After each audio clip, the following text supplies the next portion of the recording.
What is happening, everybody? I hope you're all having a wonderful day, and welcome on back to Mass Effect. So last episode, we took care of Gemini Sigma. Today's episode, I figured we'd dip into the Argos Rho cluster, and we got two locations here. We have Phoenix and Hydra, so let's start with Hydra. Admiral Hackett might give us something in Hydra. I believe he does have a mission for us inside the Argos Rho. Let's see. Maybe I'm mistaken. So we'll start getting our survey missions on here. We'll do the gas deposit, get that locked in. This is much less tedious than the Mass Effect 2 exploration aspect, because they dropped the Mako sections. I guess people complained about it back in the day, that they didn't like the way it handled, and they got bored real fast going over all those like rocky mountain terrains, but I actually quite like it. What I don't like about Mass Effect 2, which I know is the Golden Child. Patching it through. We do have something from Hackett, I guess. General distress call. Never mind. Medical transport. The distress call. Medical system failure. Losing power. Emergency landing. Argos. Communications failing. Life support. Emergency transponder. Won't last. Please hurry. Okay, we'll definitely check that out. Yeah, I know Mass Effect 2 is the golden child of the franchise, so it's not popular to criticize, but I really don't like the mineral scanning minigame in Mass Effect 2. It's so tedious and boring. There's gonna be some heavy editing in that game, boys. This is our first taste of the volcanic planet too, actually, so we've gotta be careful when we hop out the Mako here. Anything with a level 2 hazard is gonna damage you when you hop out of the vehicle. And we do, of course, have a level 2 hazard, and doesn't the terrain here look fun? One bonus point I will give to this game, though, is it definitely makes every environment unique and pretty. It does all come with its own challenges, and the ones we land on are often uninhabited too, or at least not colonized, so it's all wilderness kind of exploration, which leads to some really cool stuff. Anyways, we got some stuff to do before we get to that distress beacon, so I will catch you when we get there. Alrighty, here we are coming up on this random distress signal we got called in for. Approach this carefully, because something about how quiet all this is. This must be the place. None of this really seems right to me. Got a bad feeling about this. You and me both, and you see the anti-vehicle mine that's under this, so if we drive too close, it is going to hit us. Yeah, it's a trap. And the Geth ambush. So they not only did they kidnap this colony ship and kill everybody inside, they also laid it as a trap for anybody willing to respond to that beacon for support. Which goes a long way to back up what Tali said about the Geth, right? About how it's not worth considering, like, whatever motivations they do or don't have for doing what they did, they certainly aren't interested in negotiating after the fact, right? Whether they were or were not defending themselves when they exiled the Quarians from the homeworld, they're certainly not defending themselves now. Nothing about putting down anti-vehicle rounds to kill anybody and baiting them in with a trap. Nothing about that is defense. That's malicious. That is them having zero interest in being around anybody or anything and wanting to kill everything they come across, which is the reason nobody has the balls to cross the Perseus Veil. That's why everybody avoids Geth like the plague. It's things like that. So the Quarians are at least onto something there. The Geth aren't doing themselves any favors, and they have no reason to do what they're doing there outside of malicious intent. This is not defending their territory or securing a future for their people. That's just destroying organic life because they don't like it. It's as simple as that, really. And that takes care of that section, so now we need to hop on back to the Normandy and go into the next part too. That was Hydra we just completed, I believe. Yes. And now we have Phoenix. Which, fun fact about Phoenix, actually, I have a friend who, it's really funny. I guess a lot of people struggle to spell the word Phoenix, but he had his name on Steam for years as Apex Phoenix, but he always spelled it wrong, and our friendship group gave him so much shit about that. I've seen a lot of people actually put the E before the O in Phoenix, so they spell it Phoenix instead of Phoenix. We gave him so much shit about that. Where are we? Tuntao. Tuntao is the one we're landing on, so we're not going there yet. Some surveys to do first, maybe some matriarch writings, some protein data disks.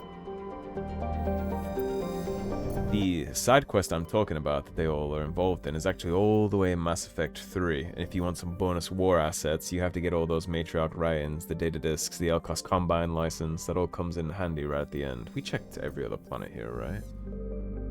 Ashe, Salisto. I think we did. Maybe we missed this one. No, I guess not. I can't believe there's nothing in this media belt. Ah, I missed one in the inside belt though. Protein data disk. Thank God I rechecked. That makes me paranoid enough to go again. Nothing on the outside rim. Let's just double check and make sure.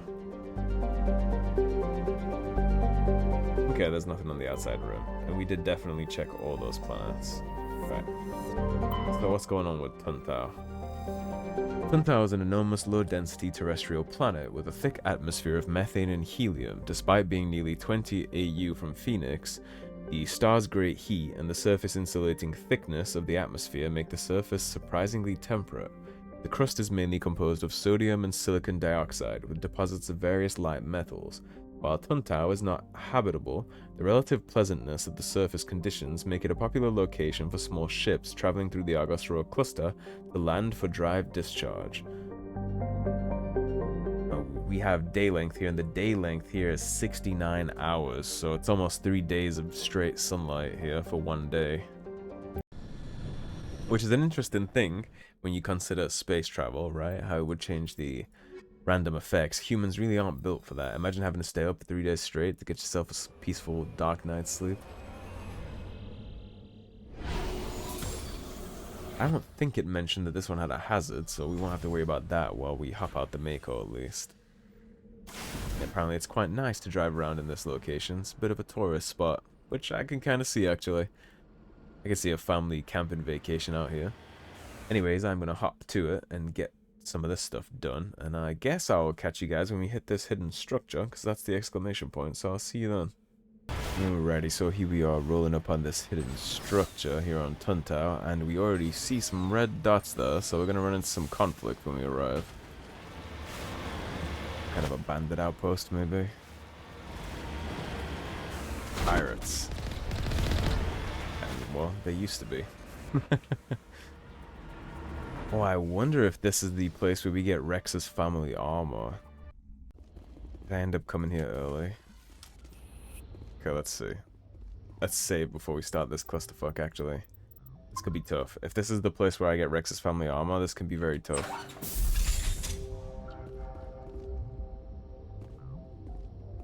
Let's take it nice and easy for a second. This might be a very tough fight. You already see the asshole, so you know what I'm going to do about that.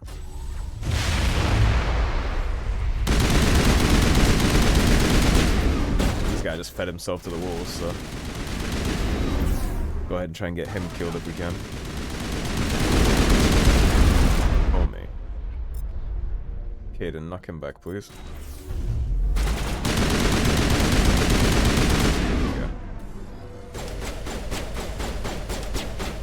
Mid-angel deployed. Everybody up a little. Let's try and take care of the snipers by circling if we can.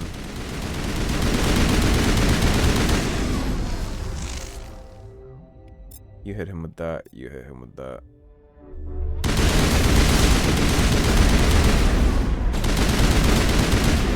Lost shield.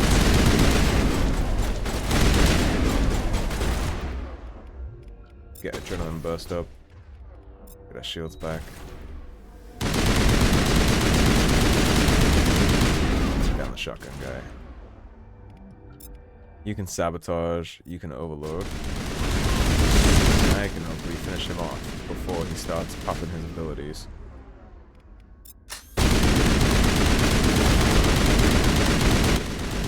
Carnactus, this is Rex's family armor. I did not mean to get here this early, but now that we're here.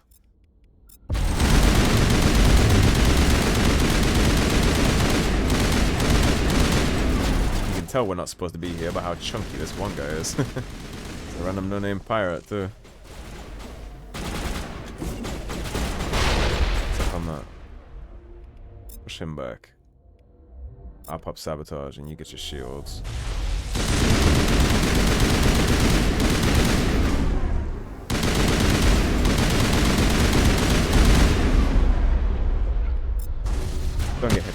That's Carnage. That's a shotgun ability. Now that I know that you have a shotgun out, I'm gonna play you much more careful. I think that's it.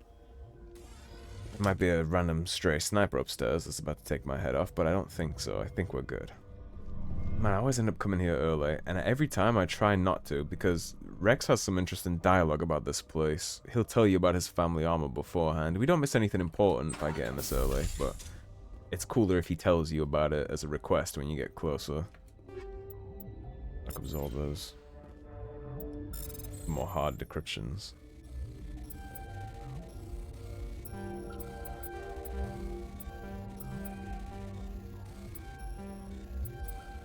This is a little sensitive for that. There we go. Banshee, Scimitar. Pretty mid-loot so far, unfortunately. The medium armor Silverback will be good for the Turian. That'll be good for Garrus if we can get him the ability for medium armor here shortly. Unfortunately, we haven't leveled up from that fight. Maybe when we pick up the armor, it might give us a big pop in XP. I'm not sure if I missed any snipers up here. There's no red, but that doesn't necessarily mean he's not just glitched into a wall somewhere about to take my head off, so... Caution over courtesy. Okay, we're fine. Yeah, I think this is his armor vault, because I think Tarnactus is a... He's like a pirate trader who took it as a trophy. Technician's kit. Shield regen and instant explosive. Hammerhead and anti-personnel 3. Radioactive and hammerhead 3s. Medical kits. Wetware. Unity and Solaris. That'll be good for when we get our next biotic. And here's the wall safe. Basic rounds. Heatsink 3 is good. Hanging in the back of the safe is a suit of armor, obviously made for a Krogan. It seems worthless, rusted, and dented from 100 battles. The Turian must have secured it for some reason. There's nothing else of value here. So we don't know anything about that yet. It's just some random Krogan armor, but if we go back to the Normandy, we can actually talk to Rex about that. Which I suppose puts us in a perfect position to go back to the Normandy and talk to our companions for the rest of this episode, now that we have an excuse to actually chit-chat to them. That is the end of Argos Rho either way, so we have no reason not to, and I think we probably unlock some conversations with some people. At the very least, we know that we have a conversation to have with Rex, so I'll go ahead and head back to the Normandy and just make the rounds. And then next episode, we can go grab our final companion for the game. I think the only exception to companion dialogues in this game is Joker. He unfortunately doesn't have any fresh dialogue. It's always going to be what it is. We already found out his back history, and that's kind of it. He'll chit-chat to us a little bit, but nothing significant. And Chakwas too, actually. Chakwas doesn't get any fresh dialogue either. She's just the station's doctor. She does what she does.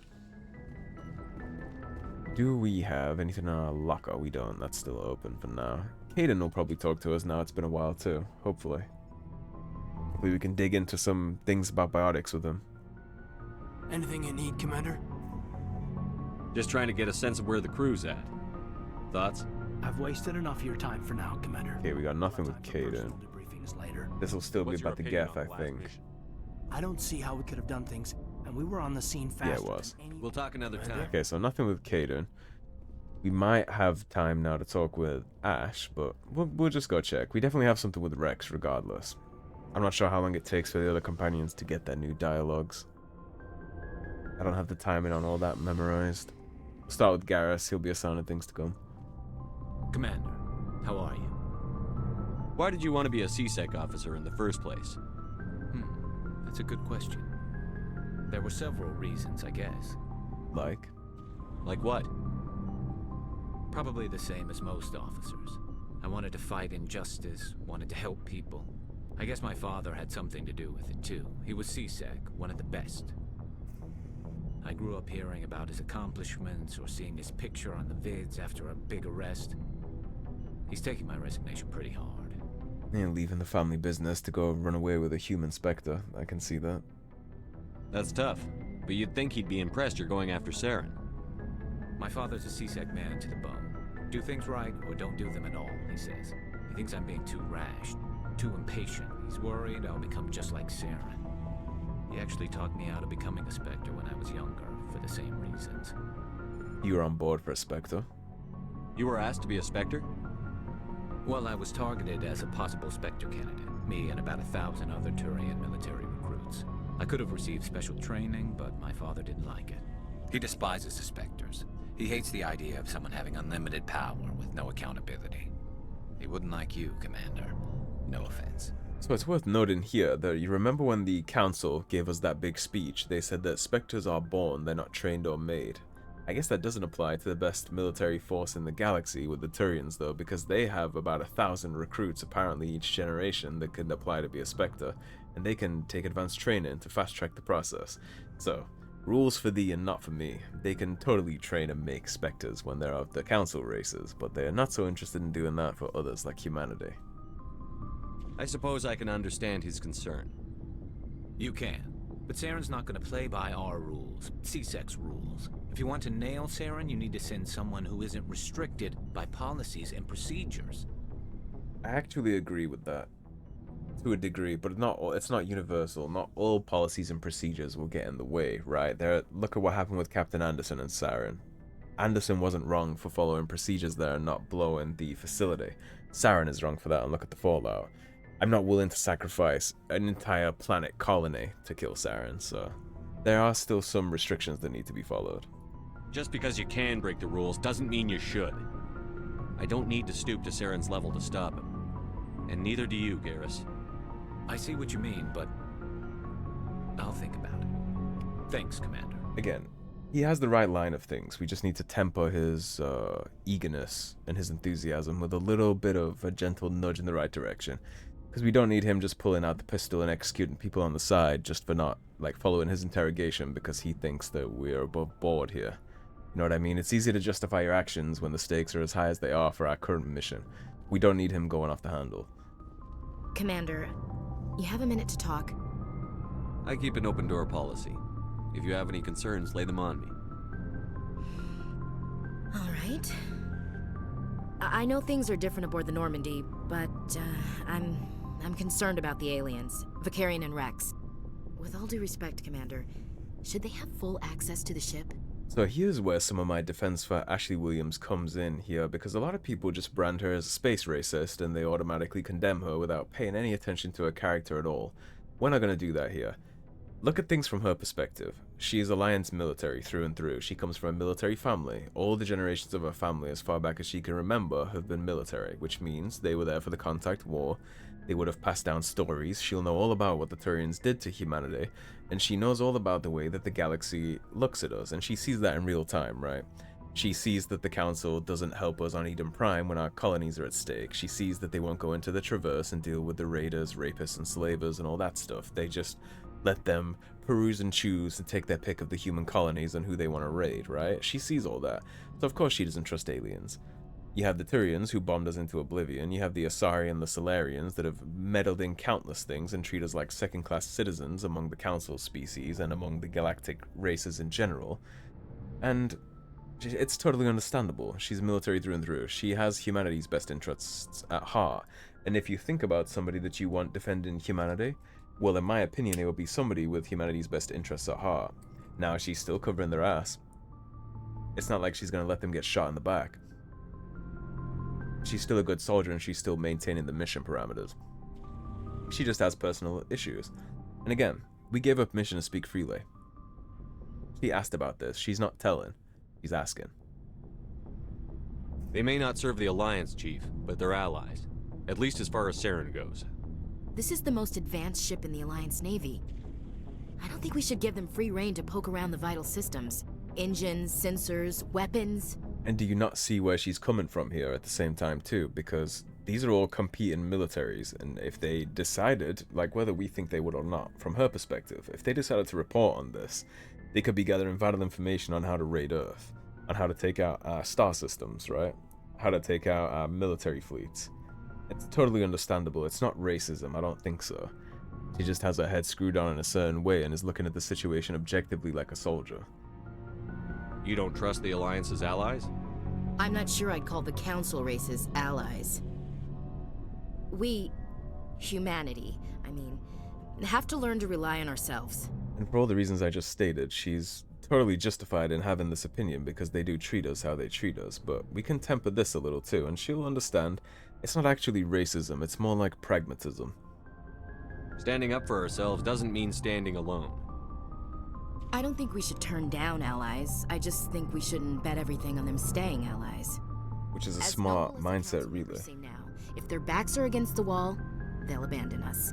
And she's not entirely wrong on that. I mean, look at, again, what I just said about the colonies and things with the Attican Traverse and the Terminus systems, right? They're not willing to help us, but you can bet your bottom dollar if the Terminus systems attacked Asari space, you already know what would happen. It's only because it's humanity colonizing those edge sectors that they don't give a shit. If it was the Turians, the Solarians, or the Asari, you know the fleet would be there watching their backs. You've got a pessimistic view of the universe, Williams. A pessimist is what an optimist calls a realist. Look, if you're fighting a bear and the only way for you to survive is to sick your dog on it and run, you'll do it. As much as you love your dog, it isn't human. It's not racism, not really. Members of their species will always be more important to them than humans are. And I genuinely believe it's not racism either, and the knee-jerk reaction people have to Ash here is probably because they just read it at face value and they're not putting themselves in the situation. But that's true in real life, right? How many times do you see the perspective of that tribal mentality, right? Like my country versus your country, I don't care what happens in that country, or it's like my religion versus your religion, or all those things. That is how every living organism in the universe works. Okay, it's just a fact. It might not be the best in slot, but it's true. So you can't just call her a blanket racist for having this perspective, at least I don't think so. And especially not when the galaxy has proven her perspective right more than it's proven it wrong. Yes, Garrus and Tali and Wrex might be here now, but those are individuals, not the species as a whole, and certainly not the politicians in charge. See everything I just mentioned earlier. We're not the priority here to the other species, their own interests are. Enso's having to colonize the Traverse with no aid, etc., etc. What did the Solarians say when the humans were reporting on Saren? The testimony of one traumatized dock worker is hardly important, and the testimony of a commander in the Alliance wasn't important. The testimony of Captain Anderson when he was on his mission with Saren wasn't important because they believed their own agent ahead of them. History has proven her perspectives here correct time and time again, and it's never proven her wrong. These seem like deeply held beliefs, Williams. What made you think this way? My family's defended the Alliance since it was founded. My father, grandfather, great-grandmother, they all picked up a rifle and swore the oath of service. I guess we just tend to think of Earth's interests as our own. Which is kind of the correct way to think, right? She's not wrong, and isn't that what you want from Earth's defenders? It doesn't sound like you've worked with aliens before. No, sir. Mainly I've been groundside, part of the surface garrison forces. I did get a rotation on a space station for training. Every Marine a rifleman, every rifleman ZG certified. And again, she's never worked with aliens before, so all she knows is the Alliance military history and how we've been at war with some of these species and how they treat us politically and on the net videos, right? How they don't give the Alliance the support it needs, how they don't give it the aid, things like that. She doesn't actually know what they're like to work beside, and her perspectives will shift as she gets that experience. I wholeheartedly do not subscribe to the space racist opinion of Ashley Williams. It's just not true. And if you give her a chance in conversation, she'll show you that it's not true. That's odd. Your record is spotless and your technical scores are exemplary. You should be serving with the fleet. Anyway, that's why I haven't served with many aliens, Commander. You see, she dodged the hell out of that question about her service. I come from a military family too. My parents were both Navy. Anybody in your family we might know? Couldn't say, Commander. We probably have a lot in common. You join up to carry on the tradition? She's dodging a whole lot of questions about her family. Mainly I wanted to serve. Protect the Alliance, save lives, you know. Glad to hear it. I'd hate to think you were out here for a free college education. Yeah, something tells me the pay and the college education isn't why people join the military, Ash. Well, I understand exactly where she's coming from, but she's gonna have to go along to get along here, and as she works beside them more, she'll probably start broadening her perspectives here on all this, but I don't blame her for anything. That all makes logical sense to me, why she thinks what she thinks. Alright. I can see where your concerns are coming from, Williams. But this is a multilateral mission. You're going to have to work with aliens, like it or not. It won't be a problem, Commander. You say jump, I say how high. You tell me to kiss a Turian, I'll ask which cheek. We get a bit flirtatious here. Would you kiss anyone I ordered you to? That depends, sir. If you ordered me to kiss a superior officer, that would be a violation of the regs concerning fraternization. That would make it an illegal order. I'd be required to decline and relieve you of command. Sir. Very good. What's I your accept opinion that, on I the last guess. mission? No offense. Yeah, I that all appreciate makes it. sense. If I had been more alert, I'll make sure it doesn't. talk. Alright, Ash. Looking forward to Take it easy. Don't worry, you won't be relieving me of any kind of command. So, we've got Saren on the run. It won't be long now. Saren's good, but I'm better. Good. He's rotten. To the core. I could tell as soon as I met him. And you don't think this might have been critical to know earlier, Rex, that you met the guy we're chasing? Why didn't you tell me this sooner? I would've if I thought it was important. Well, continue. I think I'd like to hear about it just the same. Yeah, I think I'll decide that for myself, This Rex. was a while ago. A bunch of mercs were bragging about a job out near the edges of the Terminus systems. They said it paid well and the boss was never around to ride them. They said he was looking for more men, too. So I checked it out. I didn't know Saren was openly recruiting mercs. It wasn't that open, and he only showed his face. Yeah, Rex is among the best of the best, so he'd get those clientele calls when nobody else would. Massive cargo freighter. Our biggest haul yet.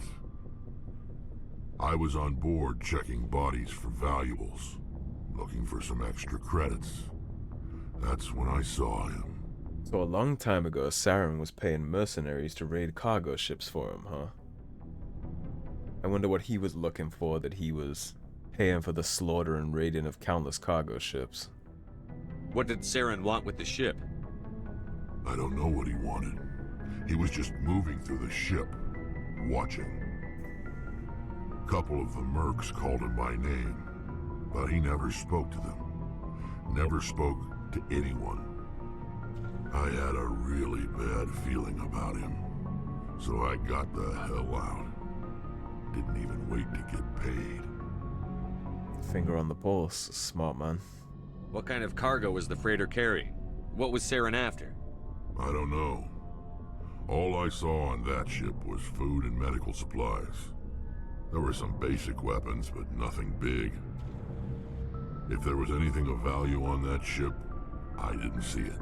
That's why I didn't mention it sooner. Sounds like he had some Spectre intelligence on whatever that cargo was, or at least what would be passing through those shipping lanes, unless he literally just liked the slaughter. Whose ship was it? There was a Volus trading vessel. Big one. Lots of guards. But they were no match for us.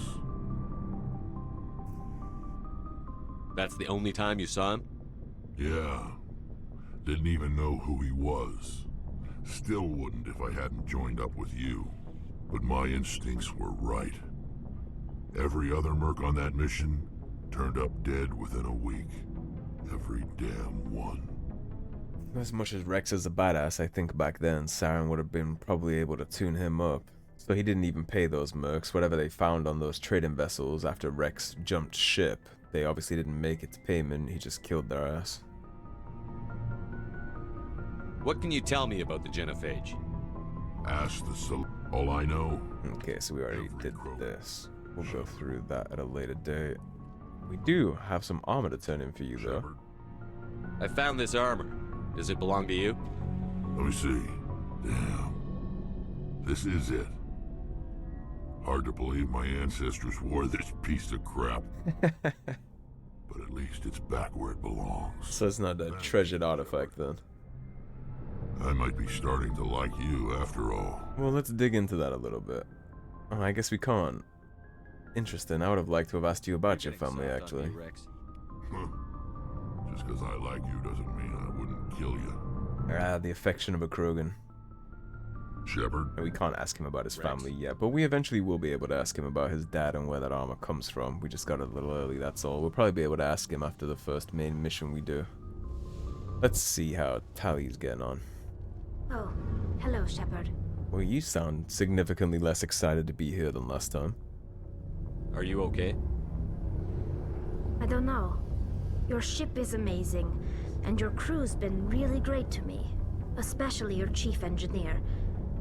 but I just sort of feel out of place.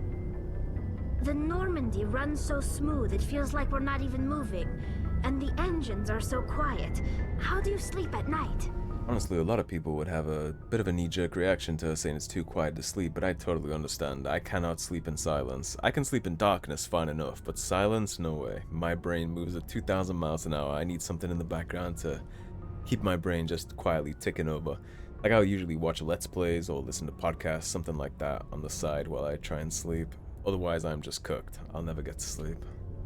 The silence wakes you up? Back on the flotilla, the last thing you want to hear is silence. It means an engine's died or an air filter shut down. Which means death for them. I guess you don't have to worry about that here. But old habits die hard. But it's more than just the silence. This ship feels so empty. It's like half the crew is missing. Back home, I couldn't wait to go on my pilgrimage. I couldn't wait to get away from the crowds. Now that I'm out here, I kind of miss them. It makes sense that she misses them too. When you consider she's a teenager, she's like barely 18. She's young as hell, and she's the first time away from her family. The entire span of her life, she's been around hundreds of people on a ship, all working together, all close-knit. And it gets even more intimate than that with Quarians too, because the only time they're ever allowed to take their suits off is with loved ones who they've synced their suit to, which means they've already gotten sick and been infected with each other basically, so then they can take their suits off around each other, and they can actually see each other face to face and hug, things like that. So being ripped away from such a level of intimacy into a foreign place with foreign people on this broad spanning mission across the galaxy, it makes perfect sense that she'd be homesick. I think anybody would be, right? Sometimes we don't appreciate what we have until it's gone. That's true. I'm starting to wonder if that's what the pilgrimage is really about. It's given me a whole new perspective on my people and our culture. Probably a part of it. You know, there's always a few who go on their pilgrimages and never return. I always assumed something bad happened to them. But maybe they just wanted a different life. I think that's likely true. I imagine some of them are kind of just like, well, instead of struggling to live, worrying about air filters and all this stuff, why don't I go get a job, right? Work in a bar, be around the rest of galactic civilization instead of just wandering aimlessly, looking for a home we'll never go back to. You do plan to return to the migrant fleet, right? Damn, it kind of sounds like we don't want her here. I will go back eventually, but we have to stop Saren first. Otherwise, I might not have a home to go back to. And she has a great perspective on that, considering her age. Tell me about your I think people. we already asked about Our lives this. aren't easy. Resources are... There are 17... Yeah, we did. We don't have any new things for Tali yet either. I should go. But hopefully, See you later. we can get her to be a little more comfy on the Normandy, try and make it feel a little bit more like home for her. It doesn't sound great when you hear her all down and depressed like that. Anyways, that is going to take care of all our conversations here on the Normandy, so that's a perfect time to wrap this on up. So thank you for watching, everybody. If you enjoyed the video, please subscribe, leave a like and a comment. If you want to support the cause and help improve the channel, you know what to do with those links in the description below. Otherwise, stay tuned and I'll see you soon with more Mass Effect. Take care, everybody. Have a great day.